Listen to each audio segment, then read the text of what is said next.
90% মানুষ মুসলমান। এবং এটা বললেই আমার মনে পড়ে আমাদের বিদ্রোহী কবি কাজী নজরুলের দুইটা লাইন।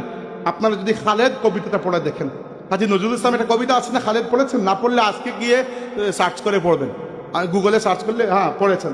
তো এখানে একজন তো আলহামদুলিল্লাহ পাইলাম। তো ওখানে নজরুল একটা কথা বলেছিলেন যে মুসলমানদের কথা বলতে গিয়ে বলেছেন যে বাহিরের দিকে যত মরিয়াছি ভেতরের দিকে তত, গুনতিতে মুরা বাড়িয়া চলেছি গরু ছাগলের মতো। নজরুল বলেছেন যে আমাদের বাইরের শক্তিটাও নিঃশ্বাস হয়ে গেছে, অন্তরের রুহানিয়তও প্রায় নাই হয়ে গেছে।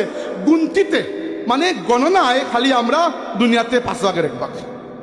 এই 5 ভাগের 1 ভাগ দিয়ে কি করছেন? পৃথিবীতে 57টা মুসলিম প্রধান রাষ্ট্র, এত ধন সম্পত্তি আরব দেশগুলোর, এবং প্রধান 6-7টা মুসলিম রাষ্ট্রের সেনাবাহিনী একসাথে করলে অনেক বড় হয়। সৌদি আরব, ইরান, মিশর, পাকিস্তান, মালয়েশিয়া, টার্কি, এই 6টা রাষ্ট্রের সেনাবাহিনী কি কম বড় কথা? এরপরও 2 বছর পর্যন্ত প্রায় 75,000 নিরপরাধ আপনার ফিলিস্তিনি মুসলমান ভাইয়েরা, এর মধ্যে প্রায় 25,000-এর মতো শিশু শহীদ হয়েছে, অভুক্ত হয়ে ক্ষুধার যন্ত্রণায় কাঁদতে কাঁদতে মারা গেছে। আপনি 57টা মুসলিম দেশ এবং 200 কোটি মুসলমান মিলে কি করতে পেরেছেন? কিছু করতে পেরেছেন? পারেন নাই। কি জন্য? গুনতিতে মুরা বাড়িয়ে চলেছি লাইক গরু ছাগলের মতো। এরপরে নজরুল বলেছেন, খালেদ খালেদ এই পশুদের চামড়া দিয়ে কি তবে তোমার পায়ের দুশ্মন মারা দুটো পয়জার হবে? যে খালেদ, আমাদের মতো এইরকম নামকাওয়াস্তে মুসলমান যারা, আমাদের সবার চামড়া কেটেও যদি জুতা তৈরি করি, খালেদ তোমার পায়ের দুশ্মন মারা একটা জুতার সমতুল্য হবে না। কত সত্য কথা, কত সত্য কথা। আজকে দেখেন 90% মানুষের দেশ, অথচ এই রাষ্ট্রে জুলুমের দিক থেকে মানে মানুষের দাম কোনো রাষ্ট্রে একটা নাগরিকের দাম এত কম হতে পারে, বাংলাদেশ না হলে বোঝা যায় না। আমি খালি একটা উদাহরণ দিই।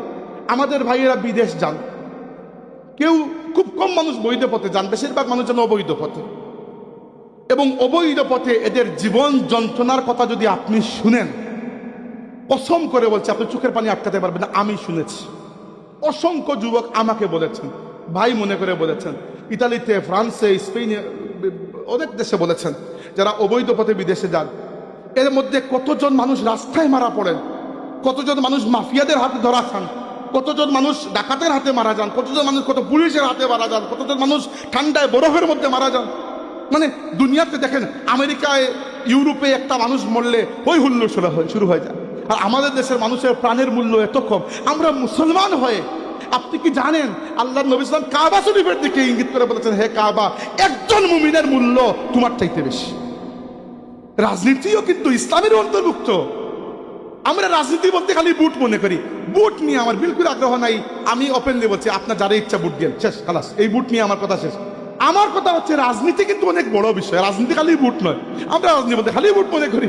ঠিক মানুষ হিসাবে আপনি যে দায়িত্ব পালন করছেন, ওইটাও রাজনীতি। আপনি যে সমাজে কিছু মানুষের জেহেনকে পরিবর্তন করছেন, ওইটাও এক ধরনের রাজনীতি। It is called cultural politics. যে কোনো ক্ষেত্রে আপনি ধরেন, উদাহরণস্বরূপ আপনার এলাকায় মাদক বেড়ে গেছে, এবং ধরলাম, আমি বলছি না যে বেড়ে গেছে, আমি জানি না, ধরলাম মাদক বেড়ে গেছে, কোনোভাবেই মাদকের বিরুদ্ধে কিছু করা যাচ্ছে না। আপনারা কয়েকজন মিলে প্রতিবাদ করলেন, একটা মানববন্ধন করলেন, এবং ডিসি বরাবর বা ইউএনও বরাবর একটা স্মারকলিপি দিলেন। এটাও কিন্তু রাজনীতি। সমাজকে ঠিক করার জন্য আপনি একটা পাবলিক অ্যাকশন করেছেন, এটাও কিন্তু পলিটিক্স। পলিটিক্স মানে খালি ভোট নয়। বাংলাদেশের মানুষ পলিটিক্স মানে খালি ভোট মনে করেন। ভোট হচ্ছে পলিটিক্সের 100 ভাগের 1 ভাগ, ছোট্ট একটা অংশ, এর বেশি কিছু না। আমার ভোট নিয়ে কোনো আগ্রহ নেই। আমার আগ্রহ হচ্ছে রাজনীতি নিয়ে। কারণ একজন মুসলমান কখনো একা জান্নাতে যাবে না। কু আনফুসাকুম ওয়া আহলিকুম নারা। আপনি নিজেকে জাহান্নাম থেকে বাঁচাতে হবে, পরিবারকেও বাঁচাতে হবে। এরপরে পরিবার বাঁচানোর পর আরেক দায়িত্ব চলে আসবে। কি দায়িত্ব? আল্লাহর নবী সাল্লাল্লাহু আলাইহি ওয়াসাল্লাম ক্যাটাগরি করে খালি বলেছেন, আলা কুল্লুকুম রাইন ওয়া কুল্লুকুম মাসউলুন আন রাইয়াতিহি। জেনে রাখো, প্রত্যেকেই দায়িত্বশীল, আর প্রত্যেককে তার দায়িত্বের ব্যাপারে জিজ্ঞেস করা হবে। আর দায়িত্বের সীমানার মধ্যে পার্থক্য আছে। আপনার দায়িত্ব যতটুকু, নিশ্চয়ই এমপি সাহেবের দায়িত্ব এত কম নয়, আরো বহুত বেশি। বাংলাদেশের প্রধানমন্ত্রী বা প্রধান উপদেষ্টার দায়িত্ব আরো বেশি। প্রত্যেককে তার দায়িত্বের ব্যাপারে জিজ্ঞেস করা হবে। এই জন্য মুসলিম উম্মার শ্রেষ্ঠ শাসক সাইয়্যিদুনা উমর ইবনে খাত্তাব আমিরুল মুমিনিন কি বলেছিলেন? মদিনায় বসে ওমর বলেছিলেন যে ইরাকে ফুরাত নদীর কিনারায় যদি একটা কুকুরও না খেয়ে মারা যায়, আল্লাহর কাছে উমর জিম্মাদার থাকবে। ইসলামের রাষ্ট্র ব্যবস্থা, ইসলামের রাষ্ট্র ব্যবস্থার একটা উদাহরণ যথেষ্ট।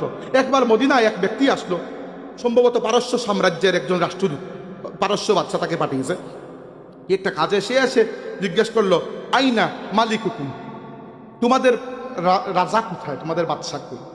তারা বলল, মালানা মালিকুন বাল্লানা আমিরুন। শুনো, আমাদের কোনো রাজা টাজা নাই, কোনো বাদশা নাই, আমাদের একজন আমির আছে। ঠিক আছে, বললো আমির কই? ও মদিনার মানুষ সাহাবীরা দেখিয়ে দিলেন যে আমাদের আমির এখন এখানে নাই। তারপর সে জিজ্ঞেস করলো তার প্রাসাদ কোন জায়গায়? তারা বললো তার কোনো প্রাসাদ নেই। তিনি তাকে কই গেলে পাবো? তো মানুষ বললো যে দেখেন, আমাদের বাইতুল মাল থেকে কয়েকটা উট হারিয়ে গেছে। আমাদের আমির যিনি খলিফা আমিরুল মুমিনিন উমর ইবনে খাত্তাব, তিনি ওই উটগুলোকে খুঁজতে চলে গেছে। তো ওই ব্যক্তি ওই পথ দিয়ে গেল, গিয়ে দেখলো যে এক জায়গায় গাছের নিচে আমিরুল মুমিনিন সাইয়্যিদুনা ওয়া মাওলানা উমর ইবনে খাত্তাব রাদিয়াল্লাহু আনহু উট খুঁজতে খুঁজতে ক্লান্ত হয়ে গরমের মধ্যে একটা গাছের নিচে, গাছের ছায়ার মধ্যে মাথার নিচে হাত রেখে এরকম ঘুমিয়ে আছে, উইদাউট এনি প্রোটোকল। ওই ব্যক্তি দেখে কি বলেছিল? তিনটা শব্দ বলেছিল। আপনার ইসলামের পুরো রাষ্ট্র ব্যবস্থা এই তিনটা শব্দের মধ্যে চলে আসে। সে বলেছিল, হাকামটা ও আদালটা ও নিমতা। উমর, তুমি শাসন করেছ শাসন করার মতো, ন্যায় প্রতিষ্ঠা করেছ ন্যায় প্রতিষ্ঠা করার মতো, আর এখন ঘুমাচ্ছ ঘুমানোর মতো। বুঝতে পেরেছেন কথার গভীরতা কতটুকু? সে বলেছিল যে আমাদের রাজাবাদ ছাড়া মানুষের রক্ত খায়, চুষে খায়। এক্স্যাক্টলি রক্ত খায় বলতে বুঝিয়েছে মানুষের হক মেরে খায়।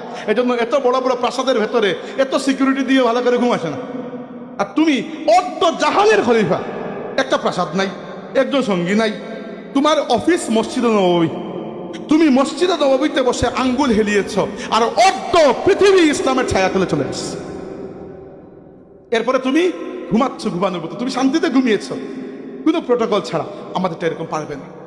দেখেন, আমাদের ওয়াজ মাহফিল তো চলে, আলহামদুলিল্লাহ চলবে, কিন্তু এই কথাটা মনে রাখবেন, আমরা প্রত্যেকেই তা'মুরুনা বিল মা'রুফি ওয়া তানহাউনা আনিল মুনকার, আমর বিল মা'রুফ, সৎ কাজের আদেশটা দেওয়া, অনবরত দিয়ে যাওয়া, আর অসৎ কাজের নিষেধ দেওয়া, অনবরত দিয়ে যাওয়ার জিম্মাদার আমাদের নবী সাল্লাল্লাহু আলাইহি ওয়াসাল্লামের কথা বলছিলাম যে তিনি শুধুমাত্র ইসলামের নামাজ, রোজা, হজ, যাকাতের দাওয়াত দিয়ে যান নাই। মদিনা শরীফে যখন তাশরিফ নিয়েছেন, মদিনায় আল্লাহর নবী সাল্লাল্লাহু আলাইহি ওয়াসাল্লাম একটা পুরো ইসলামী সমাজ, ইসলামী বিচার ব্যবস্থা এবং ইসলামী রাষ্ট্র ব্যবস্থা কায়েম করে দুনিয়াতে দিন হিসাবে, পরিপূর্ণ জীবন ব্যবস্থা হিসাবে ইসলামের যে সৌন্দর্য, ইসলামের যে সাম্য, মৈত্রী এবং ভ্রাতৃত্ববোধ, এবং মানুষকে মানুষের গুলামি থেকে মুক্ত করে সমস্ত মানুষকে এক আল্লাহর গুলামিতে নিয়ে যাওয়ার যে পদ্ধতি, যে গ্র্যান্ড স্কিম মুহাম্মদুর রাসূলুল্লাহ সাল্লাল্লাহু আলাইহি ওয়াসাল্লাম নিয়ে এসেছিলেন, আমার নবী খালি এগুলা প্রচার করে যান নাই, কায়েম করে প্রতিষ্ঠা করে দুনিয়াবাসীর জন্য কিয়ামত পর্যন্ত সর্বশ্রেষ্ঠ উদাহরণ আমার নবী দুনিয়াকে দেখিয়ে গেছে।